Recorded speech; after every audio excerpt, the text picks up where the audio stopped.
Hello there, Laura Dankoff here from Path to Healthy Healing and HormoneHelpForWomen.com. Today I want to talk to you about whether or not progesterone is necessary after a hysterectomy. This is a question that I have gotten from some women on whether or not it's necessary to be on hormone replacement therapy, but if you've had a hysterectomy and you no longer have a uterus, is taking progesterone important? Do I need it? Or can I live without it? Well, that all depends. So before I get into things, first of all, I just have to give you my loving disclaimer. The information I'm going to share with you is for educational and information purposes only. Now, before we talk about whether or not to take progesterone after hysterectomy, let's talk first about what progesterone is. Progesterone is a hormone that is mainly secreted by the corpus luteum.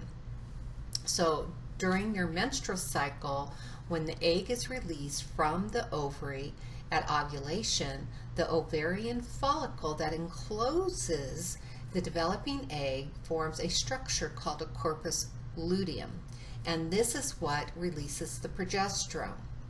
So if a woman becomes pregnant, the progesterone helps prepare the uterus to support and maintain the pregnancy.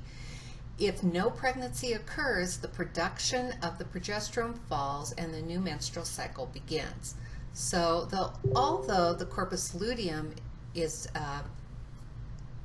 produced during this process, we also, as women, produce a little bit of progesterone in other ways, in small amounts, a little bit from the ovaries themselves and also the adrenal glands. So what happens if you have too little progesterone?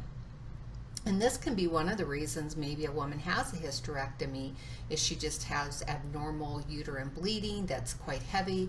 And one of the reasons that can be happening is because she doesn't have enough progesterone. The levels are low. This can lead to, as I mentioned, irregular or heavy menstrual bleeding, but it also can make it more difficult to get pregnant and to maintain a pregnancy. Also, the lack of the lack of progesterone in the bloodstream can mean that the ovaries have failed to release an egg every month, and this is known as anovulation. And this is sometimes what occurs in women with polycystic ovarian syndrome. So let's talk a little bit more about the hysterectomy situation and whether or not you need progesterone after a hysterectomy. It has been traditionally believed that when a woman has had a hysterectomy and no longer has a uterus, there is no need for progesterone. This is because the progesterone's primary role was believed just to help regulate the menstrual cycle and prepare the body for a pregnancy, largely by the fluctuating in relation to the opposing effects of estrogen in the body. Therefore, hormone replacement therapy for women without a uterus has traditionally been estrogen only. However, there are risks to unopposed estrogen beyond those involving the uterus, and so we need to kind of think outside the bigger box and look at the whole body and how progesterone can affect not just the uterus. So in some women, the reason they have that hysterectomy is maybe they have endometriosis, and endometriosis can be fed by estrogen. So this can be aggravating it, and without progesterone there to support you, you can still suffer from endometriosis even after a hysterectomy, because these symptoms can persist outside of the uterus as well, and so the symptoms may continue. Now, there are many reasons why a woman has a hysterectomy. As I mentioned, it can be heavy and prolonged bleeding. It might be uterine fibroids, endometriosis, and the pelvic pain that causes, cancer of the uterus, ovaries, or the cervix, even uterine prolapse, that's where the uterus is falling. So what might be a reason a woman would want to do progesterone after a hysterectomy? So progesterone is actually associated with several benefits outside the uterus, as I mentioned. It is very important to our central nervous system function and may have a significant impact on mood, cognition, and sleep. Several studies have also revealed additional effects of progesterone for bone health and helping with those hot flashes. So it's just not all about the estrogen. There are progesterone receptors everywhere in your entire body. Therefore, progesterone is crucial for everything from brain function to bone building. It is good for your heart and your blood vessels and has a protective effect for your breast health as well. So progesterone and estrogen help balance each other. So they have to work in synchronicity. So when a woman takes hormone replacement, it is very specific to your unique needs, medical history, symptoms, and so forth. So, and whether or not progesterone or estrogen replacement would be indicated for you. And there are different types of ways to administer progesterone and estrogen hormone replacement therapy as well. So progesterone, as I mentioned, it can help reduce hot flashes, so improve your bone health, your mental health, your thinking, your memory, get rid of that brain fog. It can help with all of those things. So one of the things that I've seen in my experience working with thousands of women over the years, that if a woman is experiencing unexplained anxiety and sleep difficulties, one of the reasons that can be occurring is because of low progesterone in the body.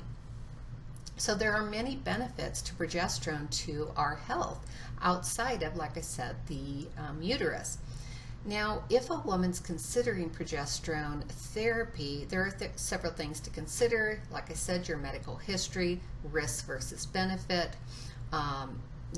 If you do take progesterone therapy, it's not free of side effects. Now, I will have to say, in my experience, the incidence of side effects tend to be quite low, but this can vary from person to person. So what are some of the potential side effects that I've seen or you may experience if you are taking progesterone therapy? This may include fluid retention, joint pain, weight gain, fatigue, because progesterone has a sedating effect, headaches, abdominal pain, nausea, breast tenderness, and vaginal bleeding. Now, it's important to work with a practitioner that's trained in hormone replacement therapy and all the nuances that are involved in that, and that your hormone levels are monitored before starting any type of hormone replacement therapy. So progesterone isn't recommended for everyone, and so you have to consider your health history.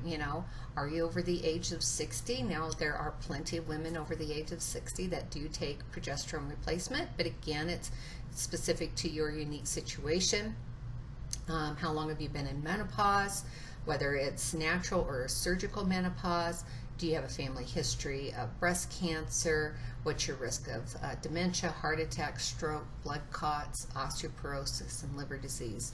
So would progesterone benefit you or not? Those are all things that need to be considered.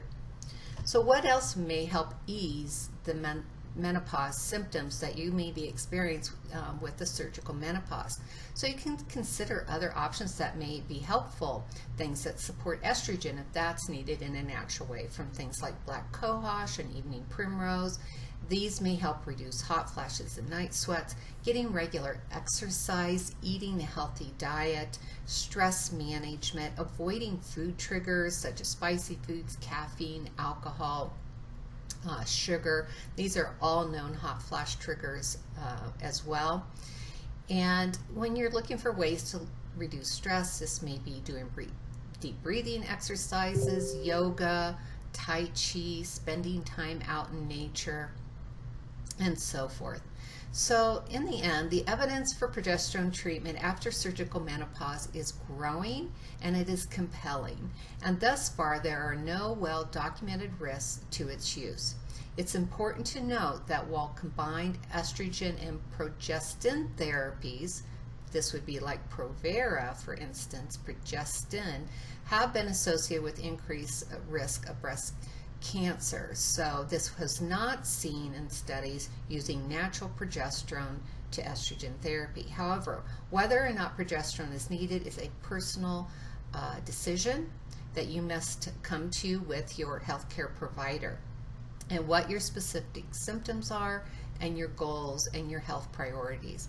Ultimately, your treatment decision must take into account your own evaluation of risk versus reward and benefit.